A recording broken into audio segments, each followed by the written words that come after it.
இன்னைக்கு எங்க வீட்டுல திடீர்னு வந்து ஸ்விட்ச போட்டு பார்த்தா எங்க ரூம்ல இருக்க டியூப் லைட் எரியவே இல்லைங்க. உடனே நம்ம வண்டியில ஏறியாச்சு. சல்லுன்னு போய் கடையில ஒரு டியூப் லைட்டை வாங்கிட்டு எல்லாம் செக் பண்ணி பார்த்துட்டு சல்லுன்னு திரும்ப வீட்டுக்கு வந்துட்டோம். இந்த வண்டி எங்கேயாவது சின்ன சின்ன வேலைக்கு மட்டும் யூஸ் பண்ணிக்கிறோம் எப்பயுமே. அப்புறம் வீட்டுக்கு வந்து நம்ம டியூப் லைட் எல்லாத்தையும் பிரிச்சுட்டு அந்த வயரை பாத்துக்கிட்டு இருந்தோங்க. இந்த வயர் தான் நம்ம ஜாயின் பண்ணணும். ஃபர்ஸ்ட் நம்ம பழைய டியூப் லைட்டை கலட்டணுங்க. இந்த மாதிரி டியூப் லைட் பாத்தீங்கன்னா கீழே ஒரு சின்ன ஸ்டாண்ட் மாதிரி இருக்கும். அதுல இருந்து எடுத்தாலே போதும். எடுத்துட்டு பாத்தீங்கன்னா உள்ள 2 வயர் கனெக்ட் ஆயிருக்கும். இதுல இந்த வயர்ல தான் இதுல கனெக்ட் பண்ணணும் அப்படின்லாம் இல்ல. ரெண்டையும் மாத்தி மாத்தி கூட கனெக்ட் பண்ணிக்கலாம். ஃபர்ஸ்ட் எப்பயுமே இந்த மாதிரி எலக்ட்ரிக்கல் வேலை பார்க்கும்போது நீங்க உங்க வீட்டுல இருக்க மெயின் கனெக்ஷன் ஆஃப் பண்ணிருங்க. அப்படி முடியாட்டா உங்க வீட்டுல இருக்கிற இந்த லைட்டோட கனெக்ஷனை மறக்காம ஆஃப் பண்ணிட்டு ஒரு டெஸ்டர் வச்சு கரண்ட் வருதான்னு ஃபர்ஸ்ட் செக் பண்ணிக்கிறங்க.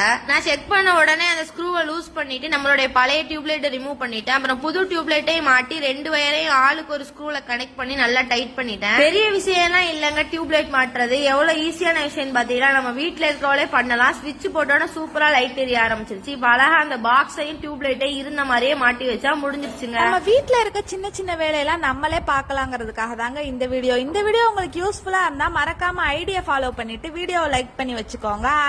பாய் பாய்.